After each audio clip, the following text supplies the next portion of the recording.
होती तो समस्त दक्षिण आज उत्तम धर्म का सुख नहीं भोग पाता। माँ आपका दिया ये वनवास समस्त आर्यवर्त के लिए वरदान बना।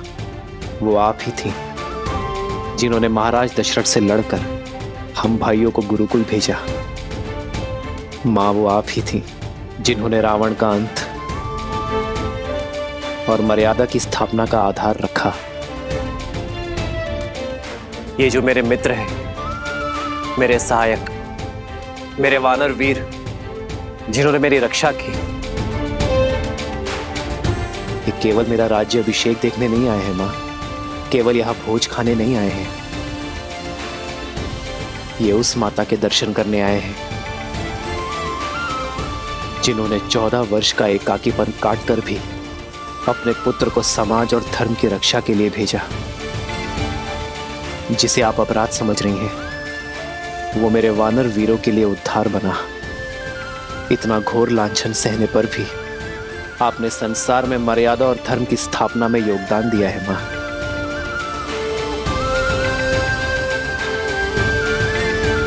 क्या आप इन्हें निराश करेंगी मां? मुझे ना सही, इन्हें तो अपने दर्शन का लाभ दे दीजिए, इन्हें इनकी यात्रा का प्रसाद दे दीजिए मां।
बचपन की भांति इस बार भी मुझे मना ही लिया तुमने।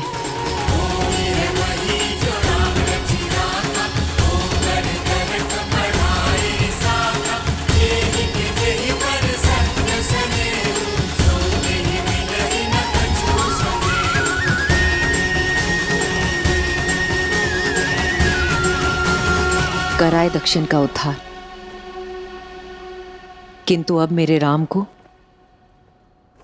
राजा बनना होगा। अयोध्या को, अपनी प्रजा को आगे ले जाना होगा। अपने वंश को आगे बढ़ाना होगा राम। इस राज्य का उद्धार करना होगा।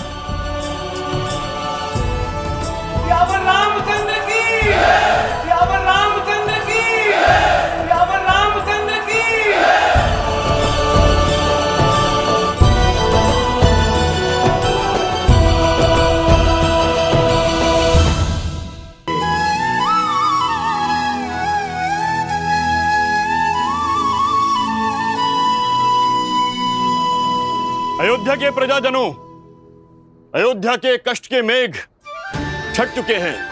शीघ्र ही रघुकुल के दीपांकर महर्ष दशरथ जी के ज्येष्ठ पुत्र श्री रामचंद्र जी का राज्याभिषेक होगा।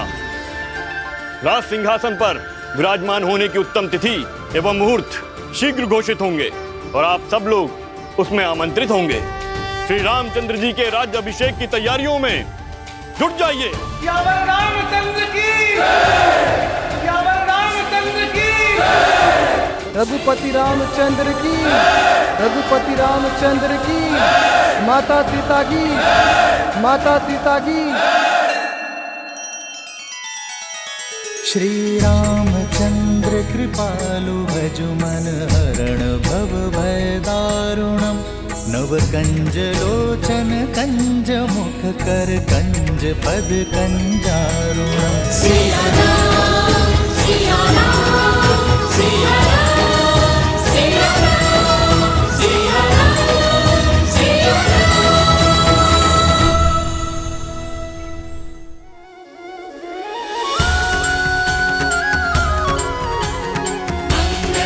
जय श्री राम, जय श्री राम, जय श्री राम, जय श्री राम।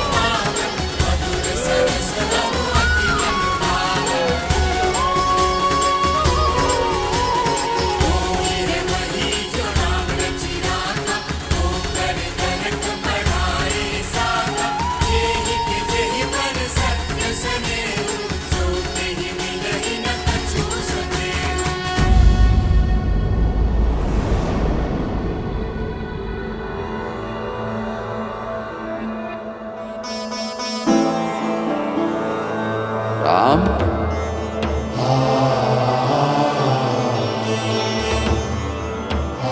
राम,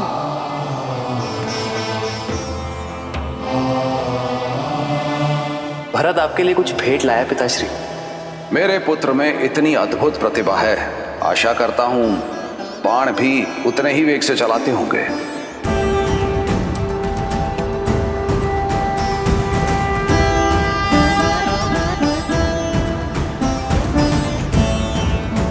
आपका राम लौटा है पिताश्री, अपना दायित्व पूर्ण करके। किंतु आज आपके सामने रावण का वध करने वाला योद्धा नहीं खड़ा है, अपने पिता की आज्ञा का पालन कर लौटा पुत्र खड़ा है।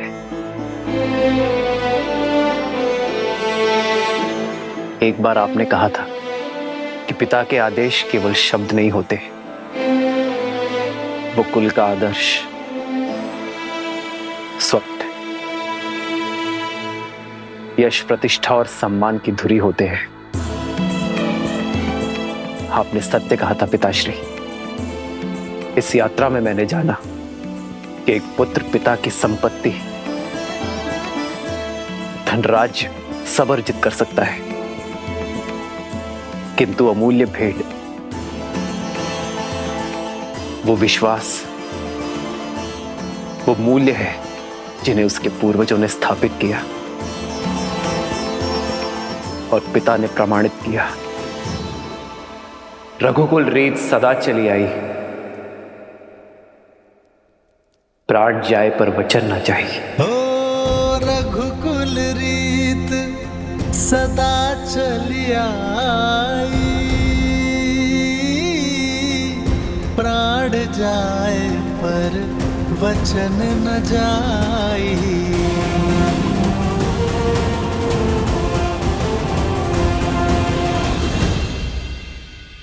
मित्र, इतना समय हम आपके साथ रहे, आप हमें जानते हैं और हम आपको। किष्किंधा वासियों के मन में इच्छा है कि हमें भी अयोध्या देखने का, जानने का सौभाग्य मिले। हाँ प्रभु, हम सबने अयोध्या के बारे में बहुत सुना है और अब प्रभु जानना चाहते हैं। अवश्य हनुमान, कुछ क्षण आप सभी विश्राम कर लीजिए। मैं स्वयं आप दोनों को अयोध्या भ्रमण के लिए ले जाऊंगा।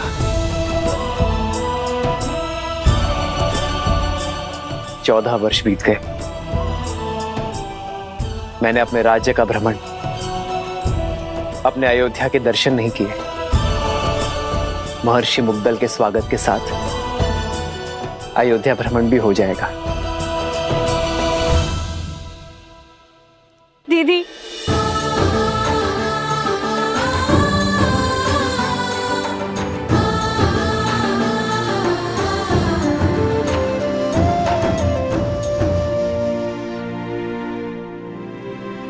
मुझे उर्मिला से मिलना है। कैसी है वो? कहाँ है वो? वो तो अब तक सोई हुई है, वर्षों से आंख नहीं खोली, अपने पति को दिए हुए वचन का पालन कर रही है।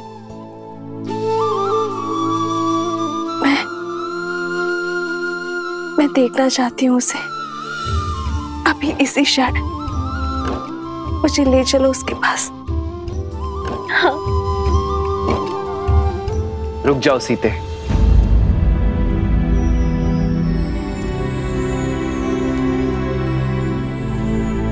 उर्मिला का प्रण पूरा होना अभी शेष है सीते। उर्मिला अपनी निद्रा केवल लक्ष्मण की उपस्थिति में ही तोड़ सकती है। जाओ लक्ष्मण, और जाकर अपनी पत्नी से मिलो। तुम्हारे और उर्मिला के सम्मिलित प्रण के कारण ही मेरा और सीता का प्रण पूरा हो पाया है।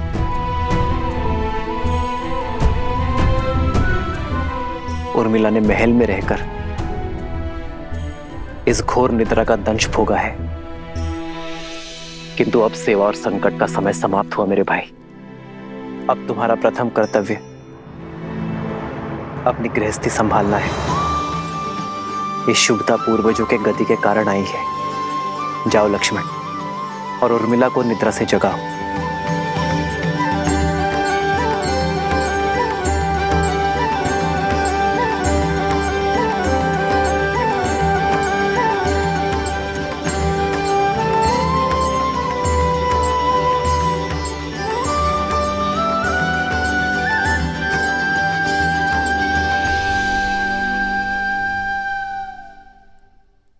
चौदह वर्ष तक मैं आपकी नींद लेती रहूंगी, ताकि आप 14 वर्ष तक बिना सोए अपना धर्म निभा सके।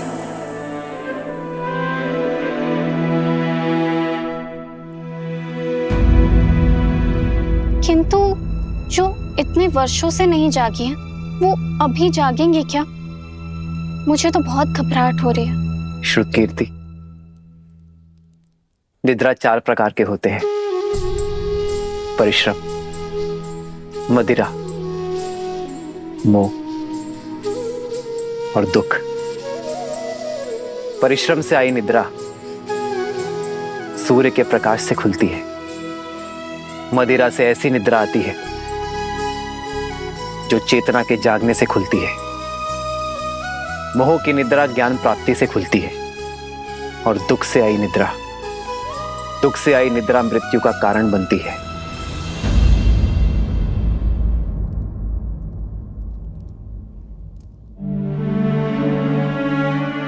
मैं जहां पर भी रहूं आर्य, मेरा मन सदैव आपके पास ही रहेगा। मेरी केवल एक ही इच्छा है आर्य, कि मैं जब भी अपनी आंखें खोलूं केवल आपको देखूं।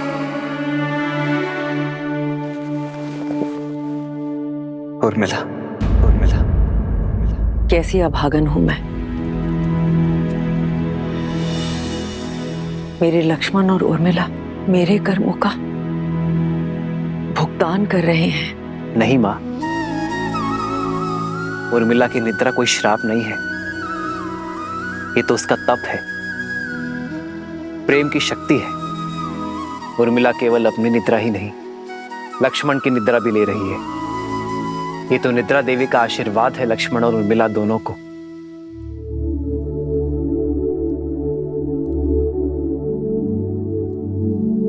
देखिएगा मां, लक्ष्मण के बुलाते ही उर्मिला अपनी निद्रा से जाग जाएगी। उठो उर्मिला, आंखें खोलो, देखो, मैं आया हूं।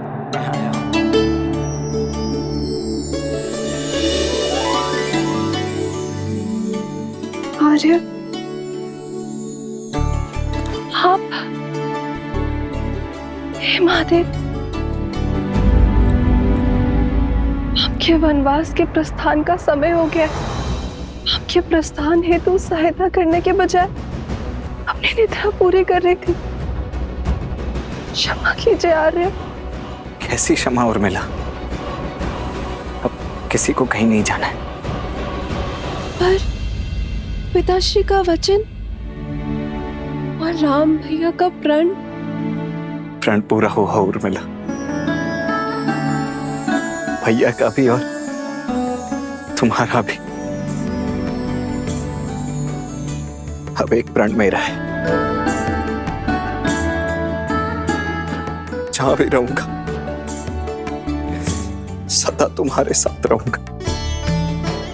तुम्हारे प्रेम के सबल ने मुझे बहुत बल दिया है उर्मिला, इसके लिए बहुत बहुत धन्यवाद, कोटि कोटि धन्यवाद। क्या सच में 14 वर्ष तक अपलक जिए बिना निद्रा के निकाल लिए? तुमने भी तो यहाँ 14 वर्षों तक बिना भोजन के बिताए हैं उर्मिला। तुम्हारी निद्रा ने मेरी थकान को हर लिया और मेरे भोजन ने तुम्हारे शरीर को पोषण दिया। दाम्पत्य जीवन का ये आदर्श, यही तो भैया ने हमारे माध्यम से संपूर्ण संसार को दिया है कि पति पत्नी दोनों एक दूसरे के पूरक होते हैं, जीवन के भी, प्राणों के भी और समर्पण के भी। और तुम्हारे समर्पण का तो कोई मूल्य ही नहीं है उर्मिला।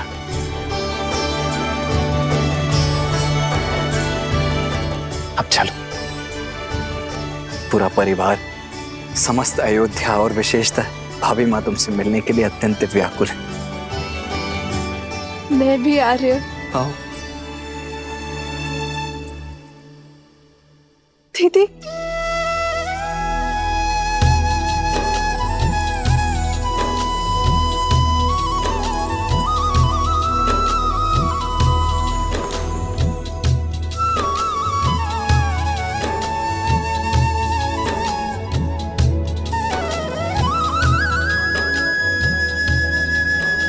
बालपन से लेकर आज तक मेरे हर निर्णय, हर कार्य में साथ दिया है तुमने।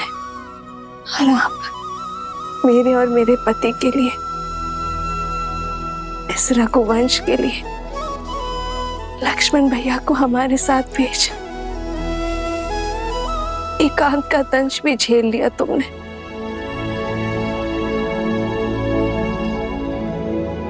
ना जाने ये ऋण कैसे चुका पाऊंगी मैं। और अब तुम मुझसे छोटी नहीं रही उर्मिला, तुम इस संसार के सबसे बड़े सतियों में से एक हो।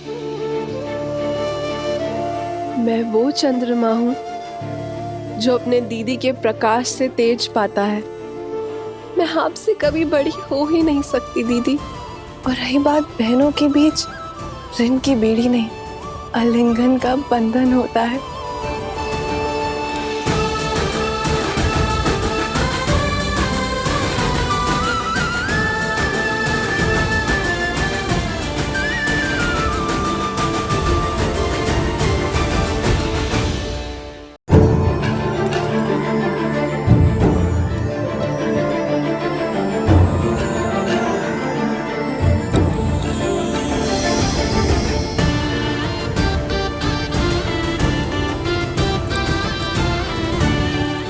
बहुत प्यारा लग रहा है।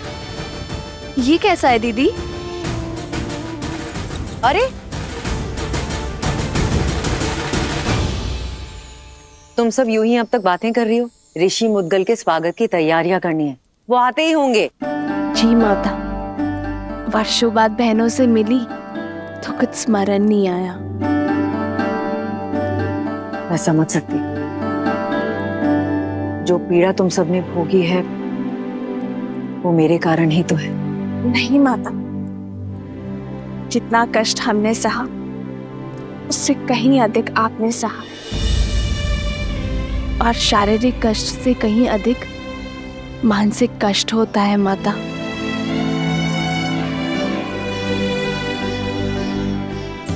धन्यवाद मेरी पुत्री, किंतु अब कष्ट के और पीड़ा के दिन समाप्त हुए। प्रसन्नता से ऋषि मुद्गल का स्वागत करते हैं, उनसे उपदेश लेते हैं। जो कष्ट और पीड़ा मेरे पुत्रों ने भोगी, वो मेरे पोतों को ना भोगनी पड़े।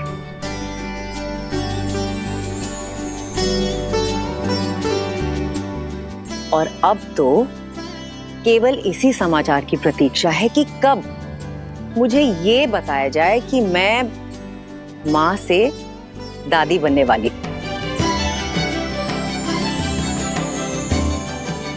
अरे तुम सब यूं ही शर्माती रहोगी या चलोगी मेरे साथ? शीघ्र चलो और गुरुजी का आशीर्वाद लो। जी। अयोध्या और श्री राम के जीवन से दुख का हर मेघ छट गया। अब सब शुभ ही होगा। इतनी शीघ्र भूल गए पुत्र? धूप छांव दिन रात की भांति ही अच्छाई और बुराई भी सदा साथ ही रहते हैं। दीपक की आवश्यकता तो वहीं होती है जहां अंधकार होता है और लोग जलते हुए दीपक के प्रकाश में उसके नीचे पसरे हुए अंधकार को देखना भूल जाते हैं। जब सामने सब उचित प्रतीत हो रहा होता है तभी पीछे से बुराई अपने पंख फैला रही होती है। अर्थात दुख की धूप हो या सुख की छांव, सदा सतर्क रहो। हाँ पुत्र, जब भी हम जीवन में कोई शुभ या मंगलमय कार्य करें तब हमें अतिरिक्त सावधानी और सतर्कता बरतनी चाहिए।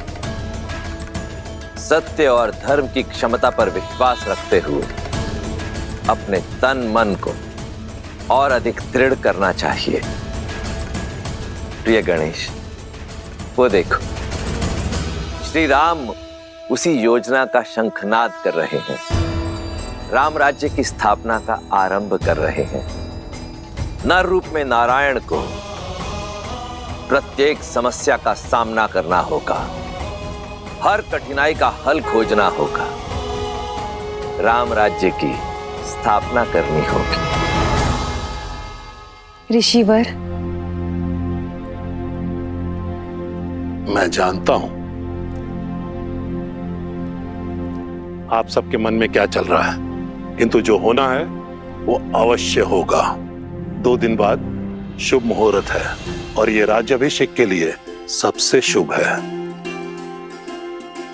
श्री राम भगवान सूर्य के आशीर्वाद से सूर्यवंश के अगले सिरमौर आप ही होंगे।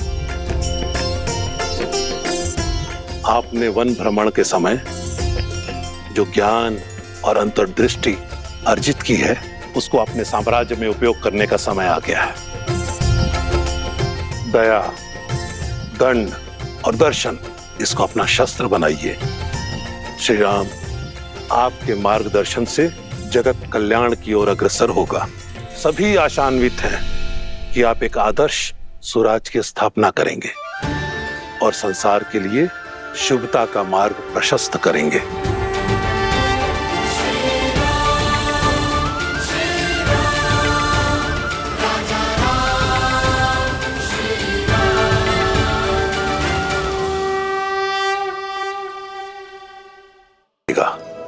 और किलकारियां भी गूंजेंगी।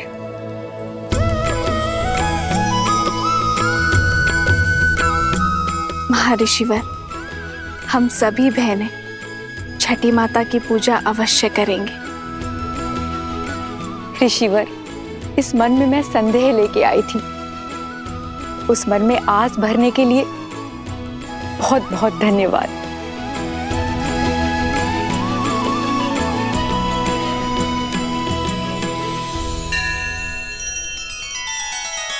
श्री रामचंद्र कृपालु भजु मन हरण भव भय दारुणम नव कंज लोचन कंज मुख कर कंज पद कंजारुणम। सिया राम, सिया राम, सिया राम, सिया राम, सिया राम, सिया राम।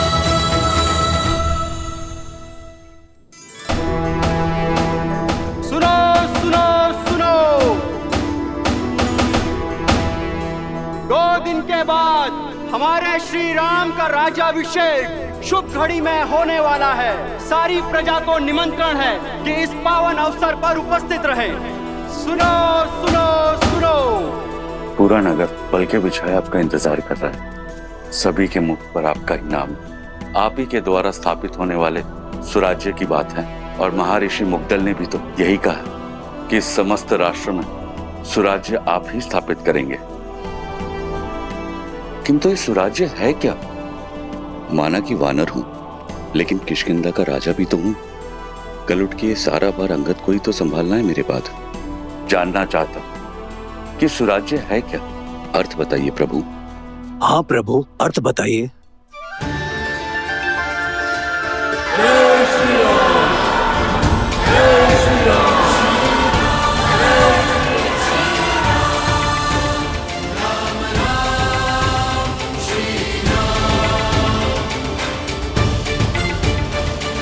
सुराज्य का अर्थ जानना था ना मित्र। सुख, समृद्धि, रक्षण और न्याय, ये सुराज्य के लिए आवश्यक है। सुराज्य का अर्थ आपके सामने है मित्र।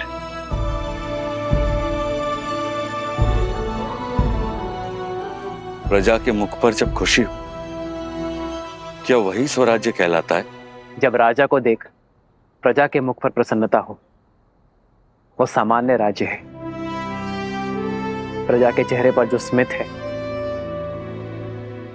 वो एक सुखद बदलाव और समृद्ध भविष्य की अपेक्षा है। प्रजा को आशा होती है कि राजा उनके दुख सुनेगा, उनकी पीड़ा हरेगा। पर सुराज्य वो जब प्रजा को देख राजा के मुख पर प्रसन्नता हो, राजा को संतुष्टि हो कि वो अपनी प्रजा की अपेक्षाओं को पूर्ण कर पाया है। जब राजा को यह विश्वास हो कि वो अपनी प्रजा के जीवन में बदलाव लाने में सक्षम है, वो है सुराज्य। प्रजा को देख एक राजा तब मुस्कुराता है जब वो जानता है कि ना राजा के मन में कोई प्रश्न है, ना ग्लानि है, ना पीड़ा है, और ना ही उसके प्रजा के मन में। आज मेरी प्रजा के मुख पर स्मित है। मैं अपनी प्रजा की अपेक्षाओं को पूर्ण कर सुराज्य को अवध में लाना चाहता हूं मित्र। और जब यह क्षण आएगा, तब मेरे मुख पर स्मित होगा। आओ मित्र।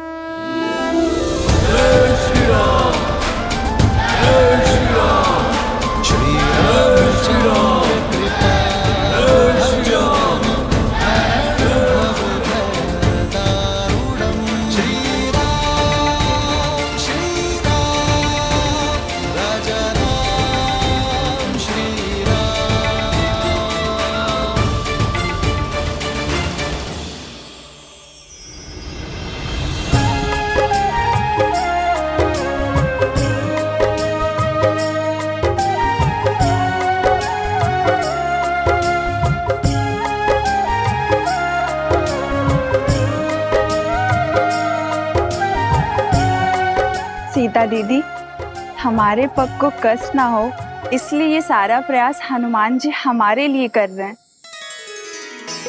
किंतु हमें ये सब भा नहीं रहा। हनुमान केवल हमारे लिए नहीं कर रहा है श्रुतकीर्ति, हमारे पीछे हमारी प्रजा की स्त्रियां भी है। उन्हें कष्ट ना हो, ये उसका उद्देश्य है। हाँ दीदी, पर ये सब केवल हमारे कारण ही हो रहा है ना? हाँ, ये आरंभ है और इसे रोज का नियम बनाना होगा। प्रातः की शुरुआत कहीं ना कहीं से तो होगी ना। स्वच्छता केवल धूल कंकड़ का निवारण नहीं करती, एक स्वस्थ जीवन की नींव भी रखती है। जब राज्य के लोग स्वस्थ होंगे तो हमारा राज्य भी स्वस्थ होगा।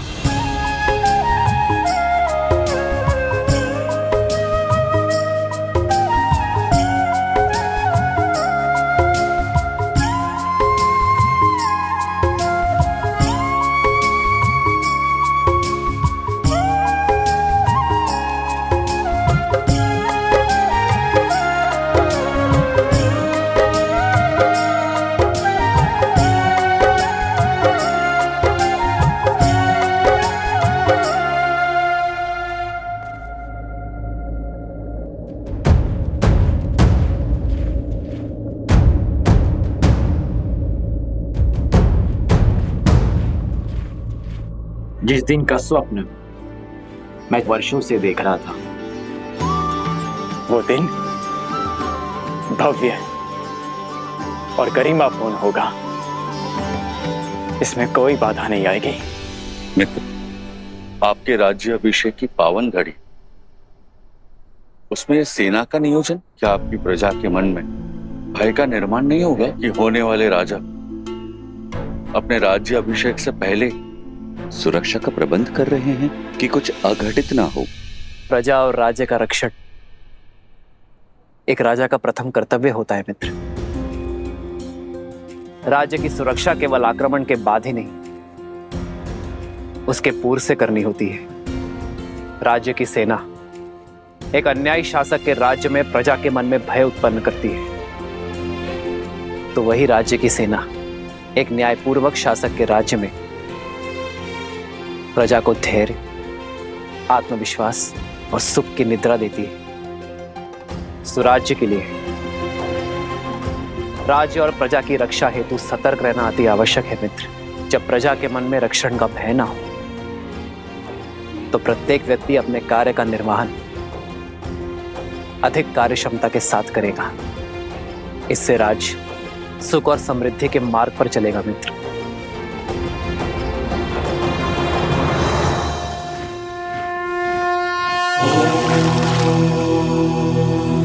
शांति शांति शांति।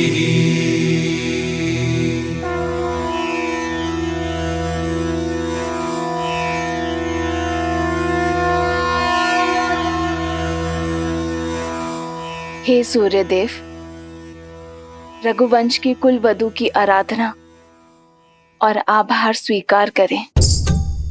हे छठी मैया, ये समस्त राज्य हमारी संतान है, इनका भविष्य सुखमय और समृद्ध बनाइए। अपने तेज से हम सबके जीवन में सुख और समृद्धि का प्रकाश फैलाइए।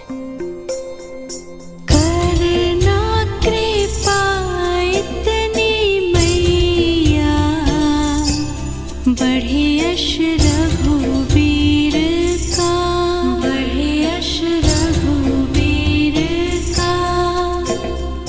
फले फूले नगरी अयोध्या, पावन पड़े पीर का, पावन पड़े पीर।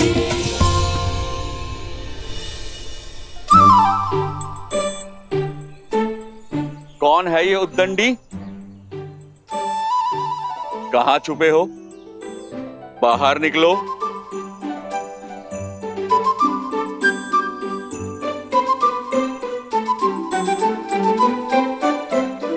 क्षमा कीजिए प्रभु। किस बात की क्षमा? वो हमारी गेंद आपको क्षति पहुंचाई। इसका दंड तो अवश्य मिलेगा, किंतु दंड से पहले एक बात जानना आवश्यक है कि किसी भी क्रीड़ा में ये विशेष ध्यान रखा जाए कि किसी को हानि ना हो, किसी को क्षति ना पहुंचे। जी प्रभु, हम दंड के लिए तैयार हैं। पहले वचन दो कि इस बात का ध्यान रखोगे। हम वचन देते हैं, अवश्य ध्यान रखेंगे। तो अब दंड के लिए सज्ज हो जाओ। अपना हाथ आगे करो।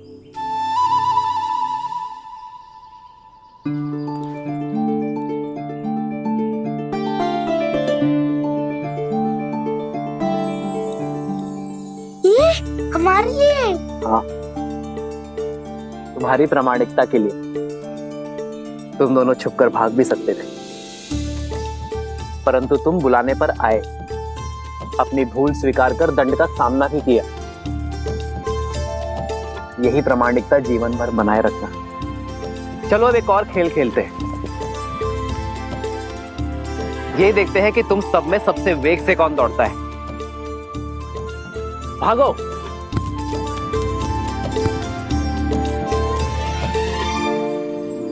मित्र, राजा का धर्म तो सेवा है। आपने जो इनको ये धन दिया, ये ना लगे कि आप अपने धन का प्रदर्शन कर रहे हैं। जब राजा अपने स्वर्ण और रत्न का प्रदर्शन करता है, तब प्रजा का राज्य के प्रति शक्ति और सामर्थ्य बढ़ता है मित्र। एक राजा के लिए रत्न प्रदर्शन जितना आवश्यक है, उतना ही घातक धन का मोह है। जब राजा अपनी संपत्ति को लेकर निर्मोही होगा, तभी वो राज्य को स्वराज्य की ओर ले जा पाएगा।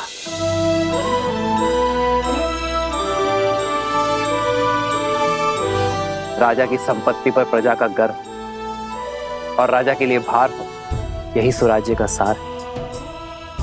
जब राजा अपनी संपत्ति पर गर्व ना करे और उसे अपने कार्यों में प्रयोग करे, तभी राज्य सही अर्थ में स्वराज्य होता है।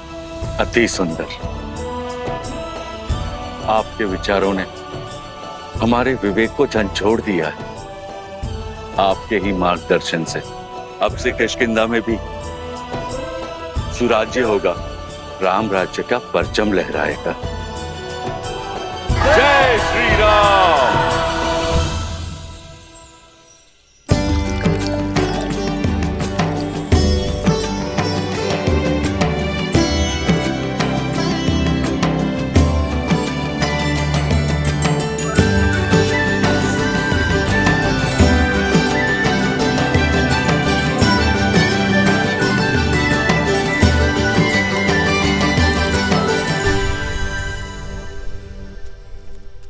अपराधी हो तुम सब। कैसा अपराध? क्या अपराध किया है हमने? अद्भुत। पहले चोरी, ऊपर से सीना चोरी। पहले हमारे जीविका के साधन की चोरी की इन ब्राह्मणों ने, और अब तुम वैद्य हो। तुम मेरी पत्नी के उपचार और चिकित्सा के लिए मुझसे धन मांग रहे हो, उसके प्राण बचाने के बजाय। मैं ब्राह्मण हूँ, चोरी जैसा शब्द मैं सोच भी नहीं सकता। और ये लकड़ियां यज्ञ के लिए है। ये मेरी जीविका और मेरा धर्म है। हाँ, और औषधियां मेरी जीविका है। यदि मैं अपनी औषधियां बिना मोल के दे दूं, तो मेरा परिवार कैसे चलेगा? मित्र, ये तीनों ही अपनी जगह सही। अब इसका क्या उपाय है? स्वराज्य का चौथा स्तंभ, न्याय। आओ मित्र। प्रभु, प्रणाम प्रभु। क्या हुआ? ये कोलाहल क्यों है अयोध्या में? कोई बात नहीं रघुनंदन, हम तो बस ऐसे। प्रजा का राजा से समस्या छुपाना राजा की हार और राज्य के पतन का सूचक है। निसंकोच कहिए। प्रभु, पूरे दिन सूर्य के ताप में जलकर गिरी हुई लकड़ियां एकत्रित की थी, परंतु बीच में हमारी कुल्हाड़ी टूट गई। हमने लकड़ियां सूखने के लिए छोड़ दी थी, सोचा इन्हें बेचकर पुनः अपना कार्य प्रारंभ करेंगे। किंतु इन ब्राह्मणों ने हमारी लकड़ियों का उपयोग यज्ञ में कर लिया। प्रभु, शास्त्रों के अनुसार स्वयं गिरी हुई लकड़ियों का उपयोग केवल यज्ञ में ही किया जाता है। अब आप ही बताइए, शास्त्र नीति का पालन करके हमने क्या अपराध किया है, पाप किया है? यहाँ किष्किंधा के राजा मेरे मित्र वानर राज सुग्रीव उपस्थित है। क्यों ना वो इस समस्या का हल बताए।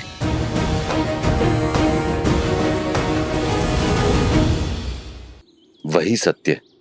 इन ब्राह्मणों का कोई दोष नहीं। ना आप असत्य कह रहे हैं, ना आपने कोई अपराध किया है, ना हमारे वैद्यराज का कहना गलत है। प्रभु, अगर कोई गलत नहीं है तो ये कलेश क्यों? इसका समाधान क्या है प्रभु? शास्त्रों के अनुसार यज्ञ में स्वयं गिरी लकड़ियों का ही उपयोग करने का निर्देश है, इसलिए ब्राह्मण निर्दोष है। किंतु ब्राह्मणों के लिए न्याय वनवासियों के अन्याय का कारण बना, और वनवासियों का अन्याय वैद्यराज के अन्याय का कारण। वनवासियों की आजीविका का साधन उनसे छिन गया, उनका जीवन चक्र हिल गया। ऐसे में उन्हें पुनः सशक्त करने का दायित्व किसका है? भूल समझ में आ गई प्रभु, यह समाज का कार्य है। यज्ञ के उपयोग में मिलने वाली सुविधा का मूल्य देना हमारा धर्म है, और इसीलिए वनवासियों को नई कुल्हाड़ियां हम देंगे। अपना कर्तव्य हम निभाएंगे। प्रभु, हमारे न्याय का आधार धर्म हो चला था, इसीलिए हम भटक गए थे, जबकि हमारे धर्म का आधार न्याय होना चाहिए। मित्र, आज ये घटना आपके समक्ष हुई, इसीलिए ये न्याय हुआ। परंतु तुम्हारी अनुपस्थिति में ये हुआ तो क्या करोगे? जिन्हें आवश्यकता है पहले उनकी सहायता करेंगे मित्र। आप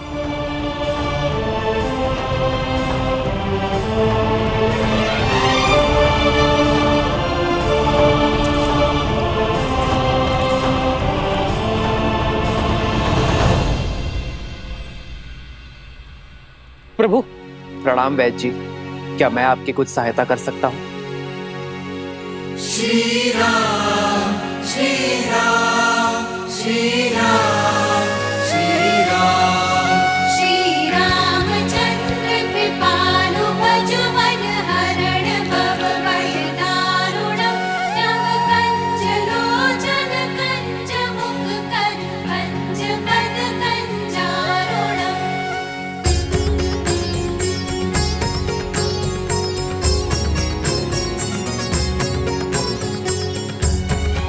मृत्यु अवश्य ही परमात्मा के हाथ में है, किंतु जब किसी की मृत्यु को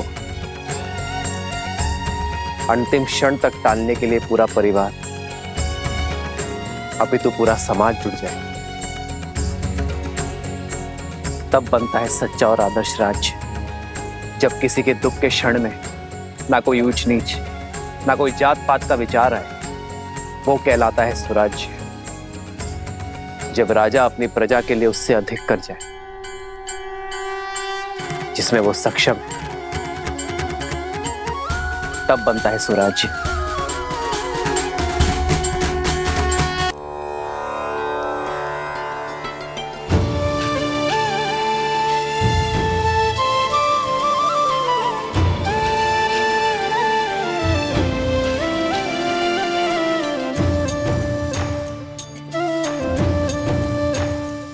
नहाए खाए के अर्थात स्नान और भोग के साथ छठ पर्व का पहला दिन प्रारंभ होता है। इस भोग को खाने के बाद हमें 36 घंटों का व्रत रखना होगा, अर्थात परसों भोर। ये व्रत शांति के लिए है। जहाँ शांति हो वहाँ सुख और समृद्धि अपने आप आ जाती है। ये राज्य मेरा परिवार है और इसकी शांति की कामना करती हूँ मैं छठी माँ।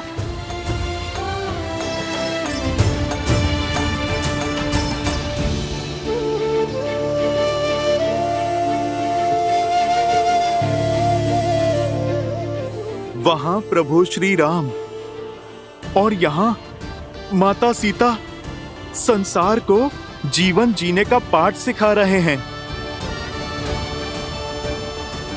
इतने से समय में इतना कुछ सीखकर मैं तो धन्य हो गया।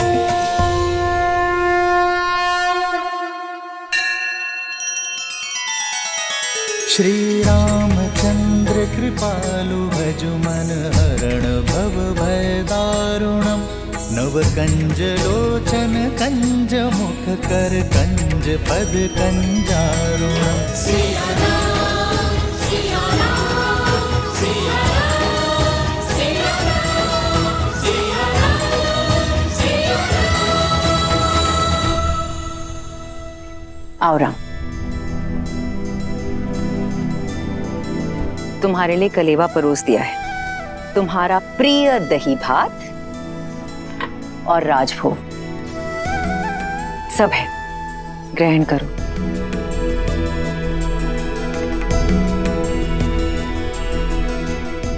माँ, सीता का है, भोर की पूजा समाप्त नहीं हुई। रघुकुल की चारों पुत्र वधु भोर से ही तट पे हैं, महर्षि मुद्गल के कहे अनुसार छठी मैया की पूजा कर रही हैं।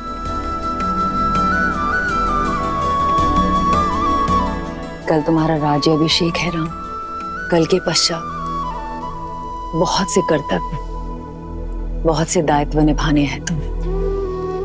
ऐसे में तुम्हारी अर्धांगिनी, तुम्हारी सीता, तुम्हारी शक्ति में भक्ति का बल डालने का प्रयास कर रही है।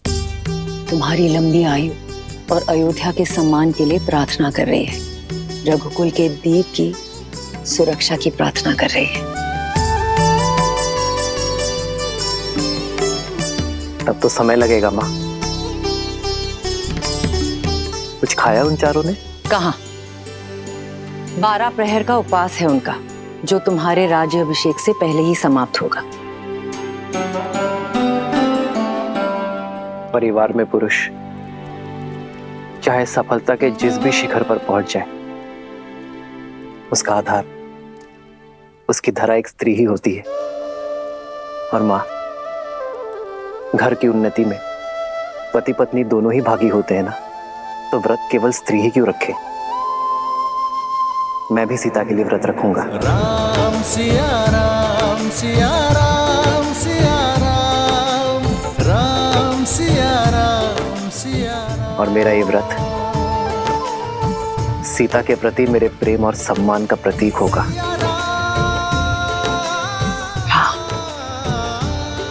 मेरा राम जितना प्यारा पुत्र है, उतना ही उत्तरदायी पति भी है। राम सिया राम सिया राम सिया राम, राम सिया राम सिया राम। प्रणाम ऋषिवर। कल सुबह सूर्य की पहली किरण के साथ ही श्री राम का राज्याभिषेक होगा और श्री राम जैसा धर्मात्मा राजा पाकर ये धरा धन्य हो जाएगी।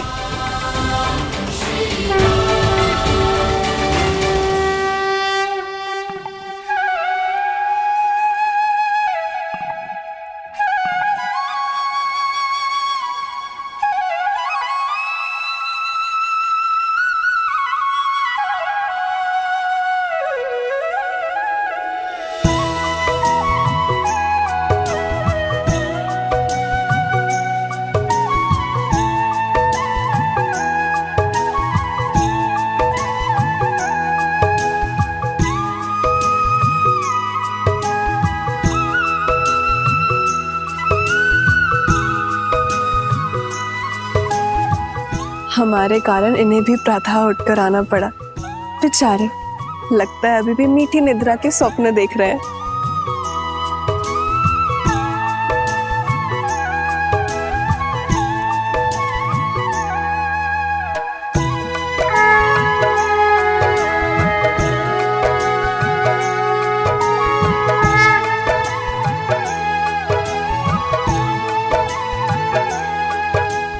तो छठी माँ की पूजा हम अपने बच्चों के लिए रखते हैं, ताकि उनका जीवन सरल हो और कोई परेशानी ना हो।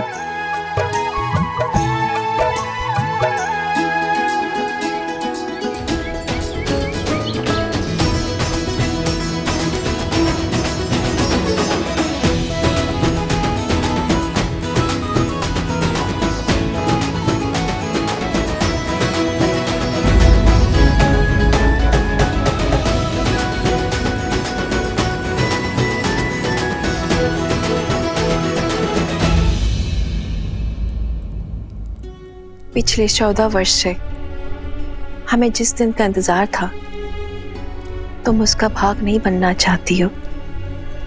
हमारा राम राजा बनने वाला है। चलो कैकेयी, ये समय बीती बातों का शोक मनाने का नहीं, आने वाली घड़ी के सुख में रंगने का है। आपको मुझ पर क्रोध नहीं आता? इस समय भी आप मुझे अपना दोषी नहीं मानती? कैकेयी दीदी, वनवास में जाने से पूर्व स्वयं राम ने तुम्हें क्षमा कर दिया था और हमने भी आपको क्षमा कर दिया था।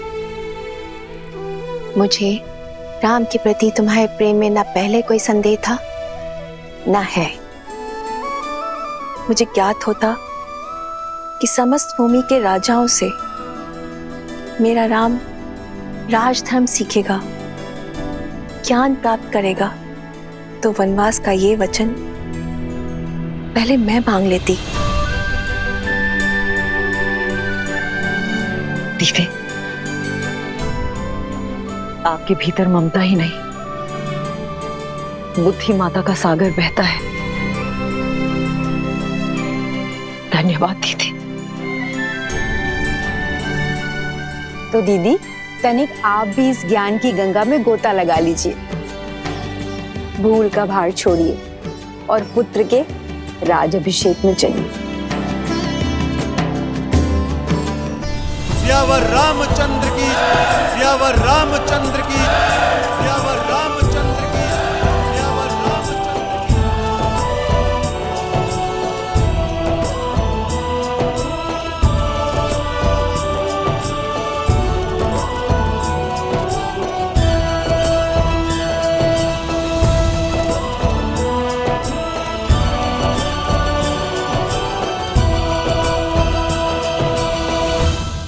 सियावर रामचंद्र की, सियावर रामचंद्र की, सियावर रामचंद्र की, सियावर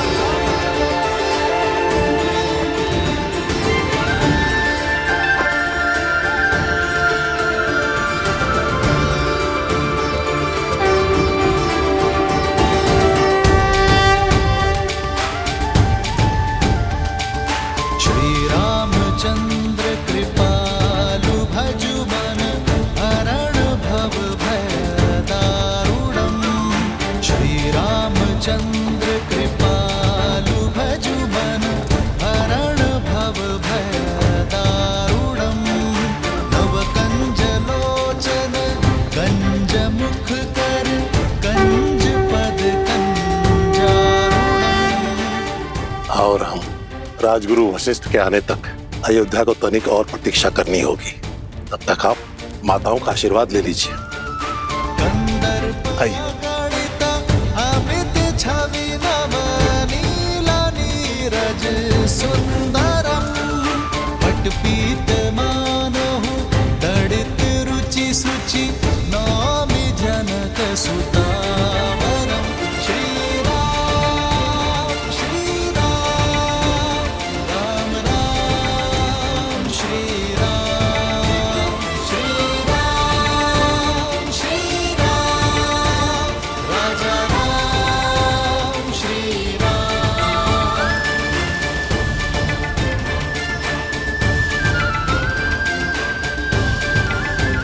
श्री राम श्री राम, राम राम श्री राम।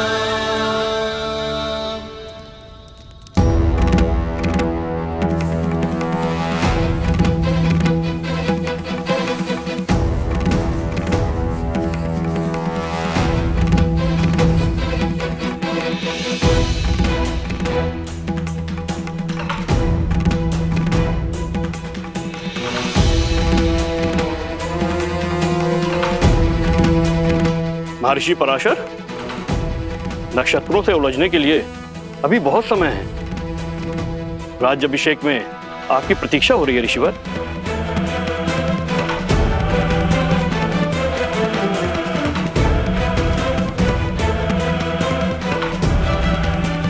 आप इतने गंभीर क्यों हैं ऋषिवर? क्योंकि ग्रहों के संकेत ठीक नहीं है। जब किसी के भाग्य में राहु की छाया पड़ जाती है तो असुरी माया कोई न कोई कष्ट जरूर देके जाती है। मुझे राम पर विश्वास है।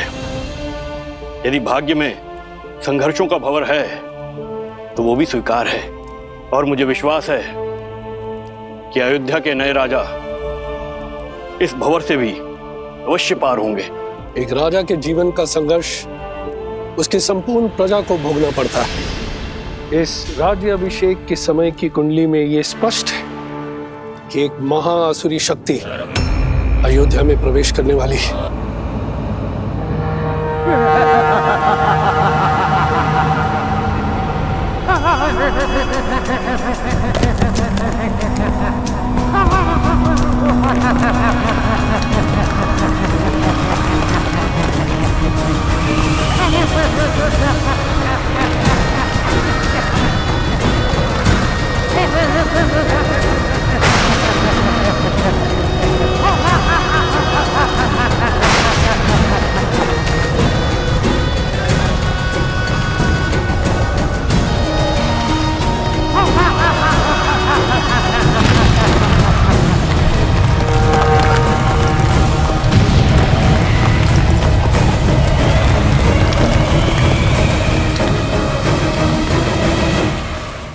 देवता सदा अयोध्या के आगे ढाल बनकर खड़े होते आए हैं ऋषिवर। यदि कोई आसुरी शक्ति राम राज में प्रवेश करने की चेष्टा भी करेगी तो उसका सामना धर्म की शक्ति से होगा। आप आइए और राम को आशीर्वाद दीजिए। शुभ घड़ी में कुछ ही समय शेष है। आशा करता हूं कि इस बार भी आपके विश्वास की जय हो।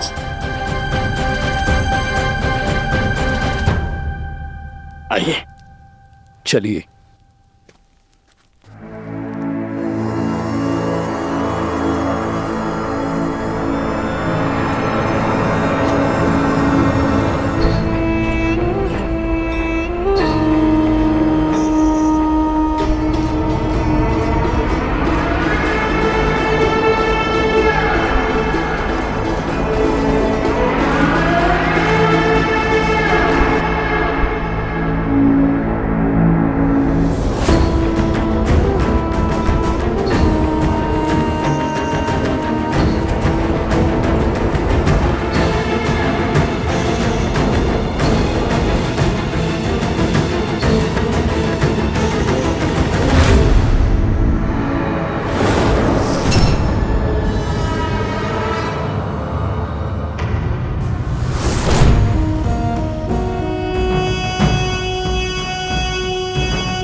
अरे शीघ्र चलो, आज अभिषेक का समय हो गया है।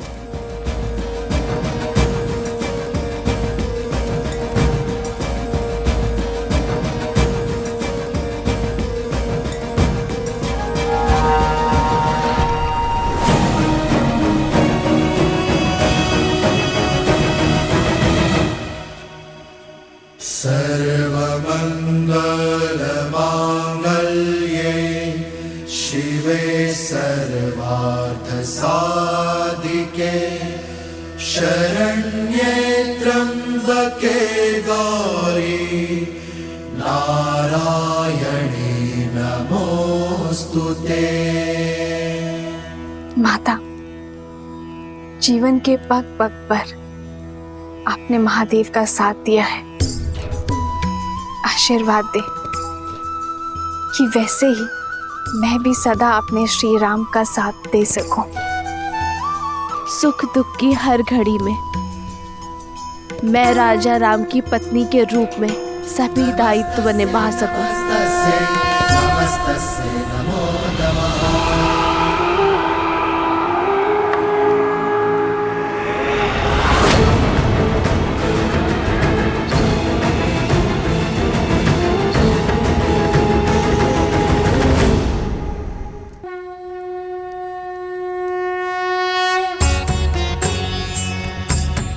राज्याभिषेक न केवल एक रीति है बल्कि होने वाले राजा के पवित्र उत्तरदायित्वों के लिए पवित्र प्रारंभ है। रीति अनुसार मंगल बेला में सर्वप्रथम श्री रामचंद्र जी की देह को तेल विविध औषधियों के मर्दन से शुद्ध किया जाएगा। पृथ्वी, जल, अग्नि, वायु, इन चार तत्वों के साथ आकाश तत्व के जुड़ने से इस तन का निर्माण होता है और इसमें सबसे अधिक रोग उत्पन्न होते हैं वायु तत्व के कारण।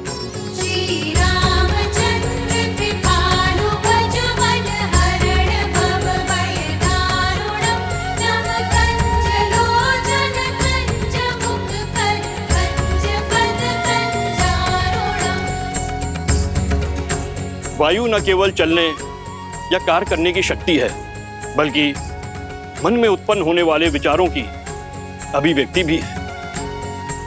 मन के मैल के कारण ही समस्त संसार में पाप, अपराध और दुराचार होते हैं। अतः मंत्रों से मन को बांधकर एवं तेल के मर्दन से वायु तत्व को शांत किया जाता है। पश्चात यह मन स्वच्छ हो जाता है और जिस राजा का मन स्वच्छ हो वह धैर्य और सहनशीलता का पर्याय होता है।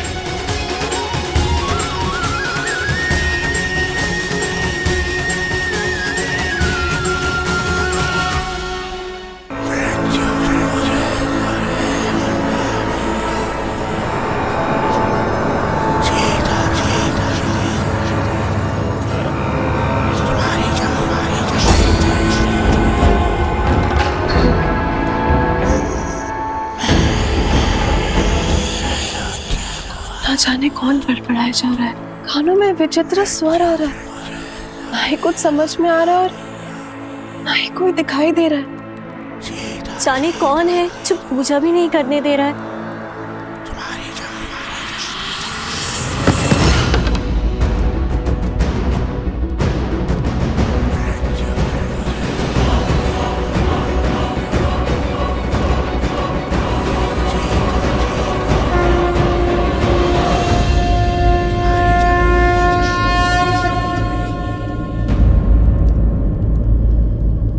क्या हुआ उर्मिला, इतनी विचलित क्यों हो तुम? दीदी आपको ये ध्वनि नहीं सुनाई दे रही? कैसी ध्वनि?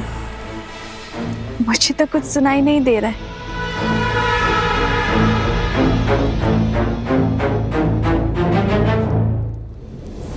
क्या ऐसे मेरी शक्ति, मेरी उपस्थिति का आभास तक नहीं है? क्या कोई हो सकता है इस संसार में जो सहस्त्रमुख रावण की शक्तियों से प्रभावित ही न हो?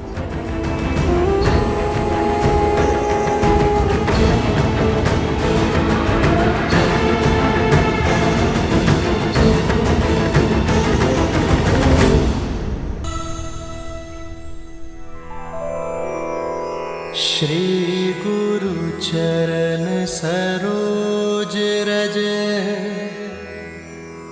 निज मनु मुकुरु सुधारी बरनउँ रघुबर बिमल जसु जो दायक फल चारि। यही तेल प्रभु श्री राम को स्पर्श करके आया है, मेरे तन और मन को स्थिरता दे सकता है। समझ रहे हैं भरत भैया? सब समझ में आ रहा है लक्ष्मण। इनकी पग की पीड़ा, इनके तन की अस्थिरता, सब बहाने हैं हनुमान के। सत्य तो ये है कि भैया के तन को स्पर्श करके आया हुआ तेल भी हनुमान के लिए प्रसाद है, पावन है। सच में हनुमान की भक्ति अनुपम है। पर ये तो कम है, अभी तो और अभिषेक होंगे। भैया को माटी भी लगाई जाएगी। क्या हनुमान वो भी अपने तन में मल लेंगे? कहीं यह विचित्र दृश्य ना प्रस्तुत हो जाए। उचित कह रहे हो शत्रुघ्न। भ्राताओ, बहुत बड़ी भूल हो गई हमसे। सीता भाभी माँ के साथ ही रखना चाहिए था हनुमान को। अब और न जाने क्या क्या खेल दिखाएंगे ये। भरत भैया, जो पहले ना हो सका वो अब भी तो हो सकता है। अर्थात? हनुमान जी, एक कार्य तो शेष रह गया। हमें शीघ्र भाभी माँ को यहाँ बुलवाना होगा। वो क्या है कि भैया के शीश पर जब अयोध्या का राजमुकुट सजेगा तो उन पर प्रथम पुष्प वृष्टि करने का अधिकार तो भाभी माँ को ही है ना। तो समस्या क्या है लक्ष्मण भैया? प्रभु के कार्य में कोई भी विघ्न नहीं आएगा। राम लखन सीता सहित हृदय बसहु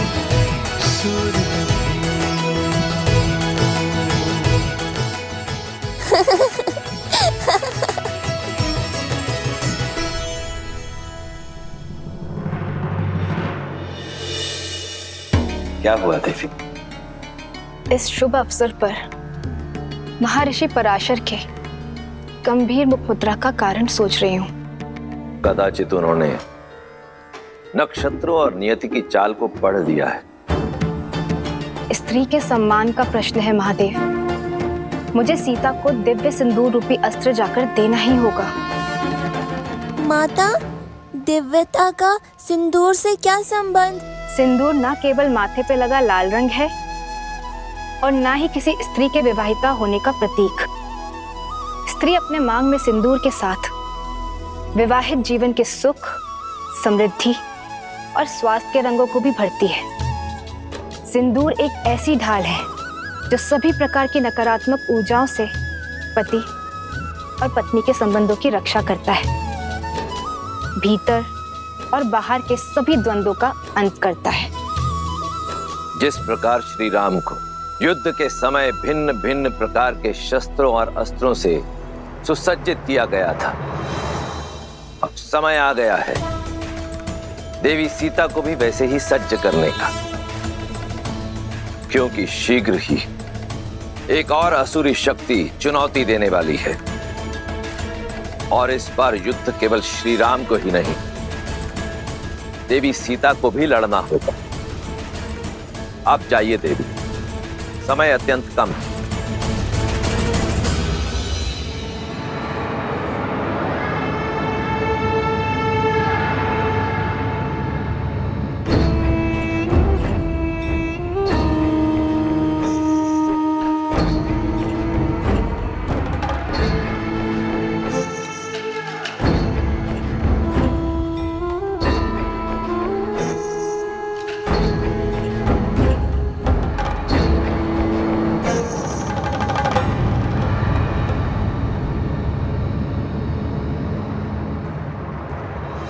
अद्भुत, अप्रतिम है ये सुंदरी। इन पर मोहित होकर क्या पाप कर लिया मेरे भाई रावण ने। प्रणाम ऋषिवर। सुखी रहो।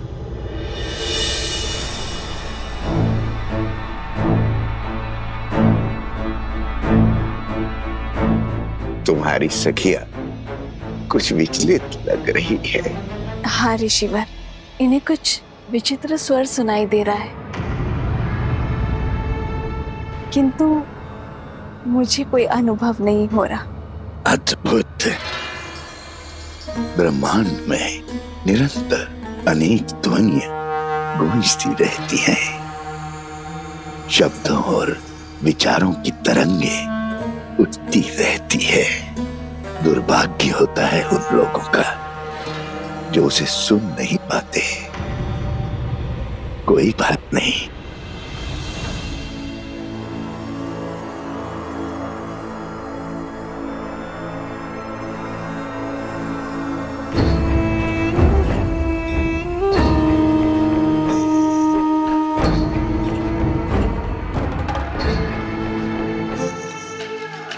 मेरे हाथों से प्रसाद खा लो, सब सुनाई देगा।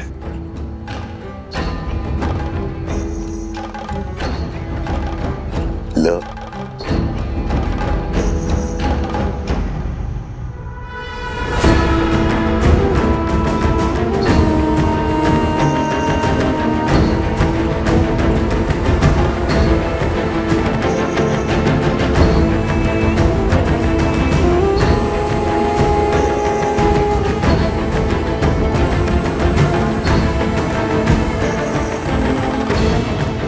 प्रसाद लेकर उसे ग्रहण न करना उसका अपमान होता है देवी।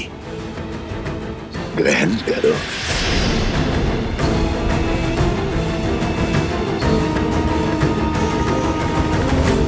क्या हुआ, कोई संदेह? संदेह नहीं, समर्पण है ऋषिवर। श्री राम के राज्याभिषेक के लिए मैंने व्रत रखा है। आज राज्याभिषेक के बाद ही मैं छठी पूजन का व्रत खोलूंगी। क्षमा कीजिएगा ऋषिवर, किंतु मैं ये प्रसाद अभी ग्रहण नहीं कर पाऊंगी। प्रणाम। कल्याण हो।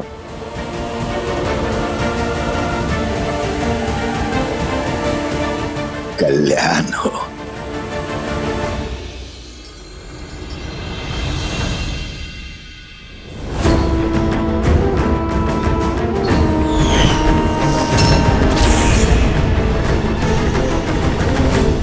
तेल अभिषेक संपन्न हुआ। अब मृदा अभिषेक आरंभ हो।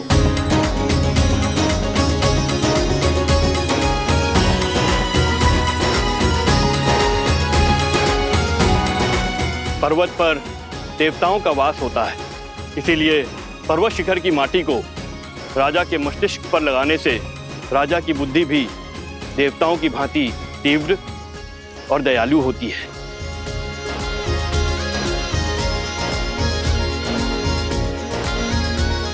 राजमहल के आंगन की माटी में शौर्य की गाथाएं, वीरों का रक्त घुला होता है और इस माटी को हृदय से लगाने से भावी राजा का मन दृढ़ होता है। जिसके मस्तिष्क में दृढ़ता हो और हृदय में दया हो, वही राजा प्रजा की सेवा कर सकता है, उसे संतान की भांति पाल सकता है। जय श्री राम, जय श्री राम, जय श्री राम, जय। अच्छा हुआ लक्ष्मण, हनुमान को सीता भाभी माँ को लेने भेज दिया, अन्यथा हनुमान तो यहाँ माटी स्नान कर रहे होते अभी।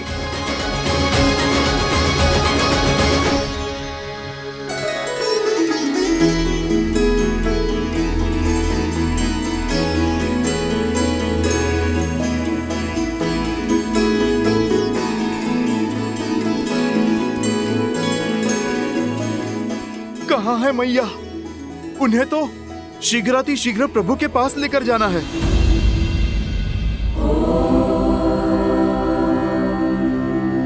जगत पूजे, जगत वंदे, सर्वशक्ति स्वरूपिणी पार्वती देवी नमः।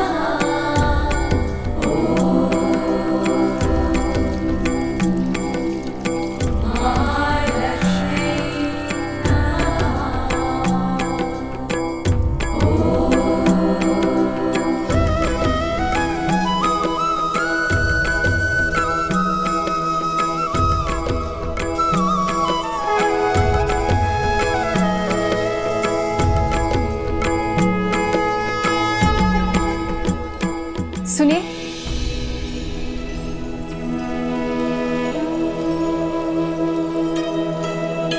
जी,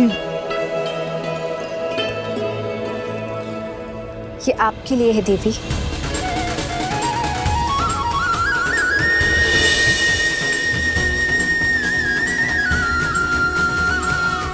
आप मुझे जानती हैं? जिन देवी सीता ने स्त्री की पवित्रता और साहस को नई परिभाषा दी, उन देवी सीता को कौन नहीं जानेगा। ये पवित्र सिंदूर है। श्री राम के राज्य अभिषेक होने के साथ अयोध्या का सोया हुआ सौभाग्य भी जागने वाला है। श्री राम के कंधों पर बड़ा भार आने को है, किंतु पत्नी के समर्थन के बिना पति के कर्म और धर्म की यात्रा अधूरी है। ये सिंदूर आपको सबल करेगा, अपने पति का संबल बनने के लिए भी और आने वाले कष्टों का सामना करने के लिए भी। धन्यवाद। पर आप गौरी माँ से आशीष मांगा था ना, तो समझो ये उन्होंने भेजा है।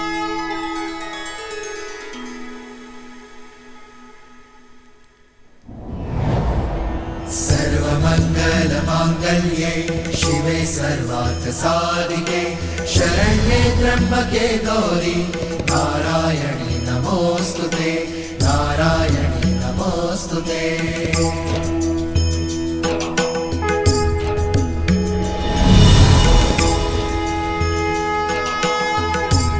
ये क्या माता, दान देने के दिन में आप दान ले रही हैं?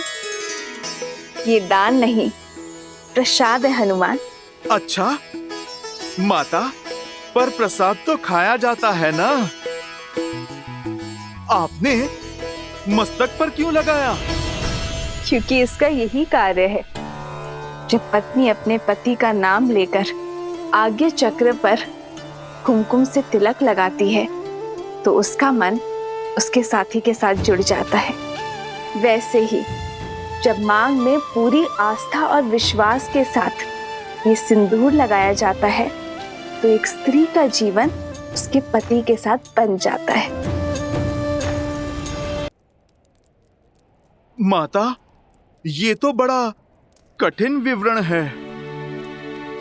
समझो, इसे अपने मस्तक पर धारण करने से श्री राम की आयु बढ़ती है,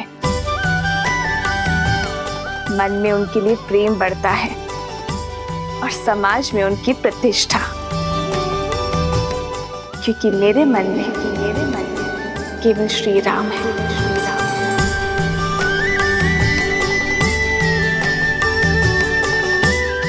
माता, आप मन मस्तक की बात करती हैं। इस भक्त के तो रोम रोम में प्रभु राम के लिए प्रार्थना उठती है माते।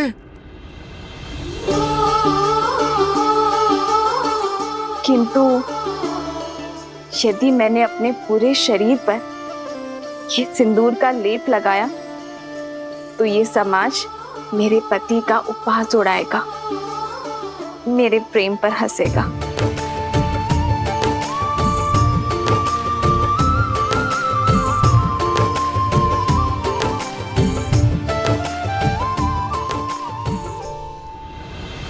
पंचगव्य अर्थात गौ माता से प्राप्त 5 उत्पाद दुग्ध, दही, घी, गौमूत्र और गौमेह, इन पांचों के स्नान से संपूर्ण देह शुद्ध हो जाती है और पृथ्वी तत्व भी शांत हो जाता है, क्योंकि गौ माता ही पृथ्वी का अन्य रूप है।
रामचंद्र की, सियावर रामचंद्र की, सियावर रामचंद्र की, सियावर रामचंद्र की।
राज्य अभिषेक लगभग संपन्न होने वाला है, पर मेरा हनुमान नहीं दिखाई दे रहा। कहाँ है हनुमान?